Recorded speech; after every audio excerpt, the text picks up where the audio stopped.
আসসালামু আলাইকুম দর্শক, জামিলুর রহমান আপনাদের স্বাগত জানাচ্ছি।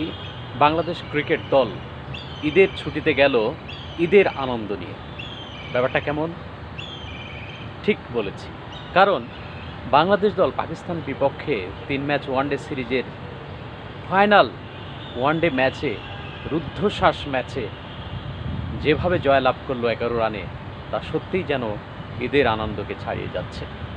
হ্যাঁ, প্রথমে যখন বাংলাদেশ টস হেরে ব্যাট করতে নামলো, বাংলাদেশ তানজিদ হাসান তামিমের প্রথম তার ক্যারিয়ারের ওডিআইয়ের প্রথম সেঞ্চুরির সুবাদে ১০৭ রানের সুবাদে ২৯০ রান তুলতে সক্ষম হলো। তখন আমরা অনেকেই বলছিলাম যে বাংলাদেশের রান ১৫ বা ২০ রান কম হয়েছে, অর্থাৎ ৩০০+ রান হলে ভালো হতো। ৩১৫ বা ২০ হলে বাংলাদেশ দল ডিপেন্ড করতে পারত বা নির্ভর থাকতে পারত, বা রানের যে ফ্লোটা ছিল বাংলাদেশ দলের ব্যাটারদের ব্যাটে, সেটার দিকে তাকিয়ে এই কথা বা এই আক্ষেপ আমাদের ছিল।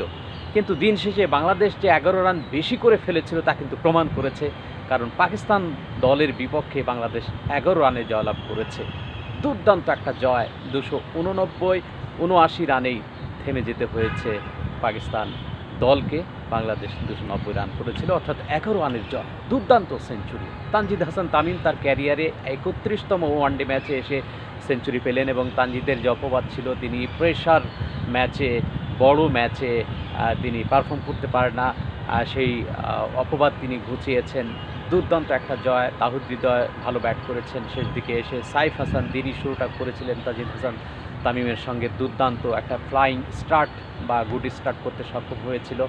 আর শেষ দিকে এসে যখন পাকিস্তান দল সেকেন্ড ইনিংসে তারা ব্যাট করতে নামলো, তাদের শুরুটা যে ভালো হয়েছে তা কিন্তু না। বাংলাদেশ দল ওই জায়গাটায় পাকিস্তানকে অনেকটা ব্যাকফুটে ঠেলে দিয়েছিল। ২টো উইকেট এবং এরপরে আরও একটা উইকেট, অর্থাৎ 3টা উইকেট দখল করেছে বাংলাদেশ দল। এরপরে ১০০ রানের মধ্যে যখন 5টা উইকেটের পতন ঘটল, তখন কিন্তু টি-20 ক্যাপ্টেন পাকিস্তানের সালমান আলী আগা তিনি যেভাবে শিট অ্যাঙ্কর রোল প্লে করলেন, অর্থাৎ ঘুরে দাঁড়ালেন, তার সঙ্গীকে নিয়ে দুর্দান্ত ইনিংস খেললেন, ১০৬ রান করলেন, এবং যতক্ষণ তিনি ক্রিজে ছিলেন ততক্ষণই মনে হচ্ছিল যে পাকিস্তান হয়তো জিতে যাবে। কিন্তু শেষ পর্যন্ত তাকে যখন ফেরানো হলো, তখন যেন স্বস্তির নিঃশ্বাস বাংলাদেশ দল যেমন ফেলেছে, ঠিক দর্শক শ্রোতা যারা শুনছিলেন, খেলা দেখছিলেন, তারাও কিন্তু সেই স্বস্তির নিঃশ্বাস ফেলেছেন। কিন্তু শাহিন শাহ আফ্রিদি, যিনি ক্যাপ্টেন এই সিরিজে ওয়ানডে ক্রিকেটের, তিনি যেভাবে তার ক্যারিয়ারের সর্বোচ্চ রান করলেন এক ইনিংসে ওডিআই ক্রিকেটে, ৩৭ রান করলেন,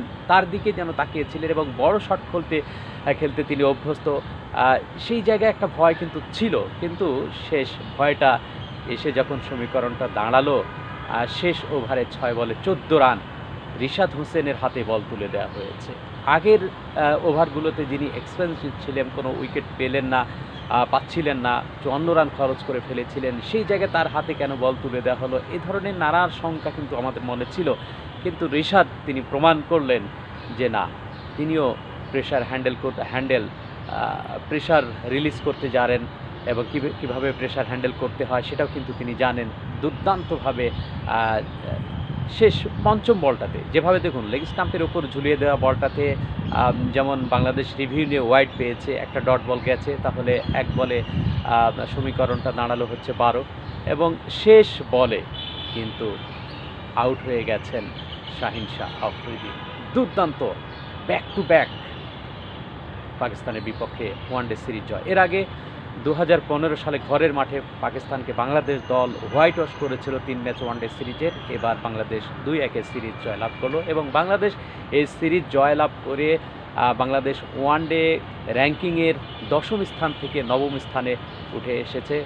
আরও একবার ঈদের আনন্দের কথাই বলি, বাংলাদেশ দলকে অভিনন্দন। এবং বাংলাদেশ আমার মনে হয় এই যে ওয়ানডে সিরিজ জয় নিয়ে ঈদের ছুটিতে যাচ্ছে, ঈদের ছুটি কাটাবে, ফুরফুরে মেজাজে কাটাতে পারবে। এরপরে আবার নতুনভাবে বাংলাদেশকে শুরু করতে হবে, কারণ ওয়ানডে বিশ্বকাপ খেলতে হলে র্যাঙ্কিংয়ে আরও উন্নতি করতে হবে বাংলাদেশ দলকে।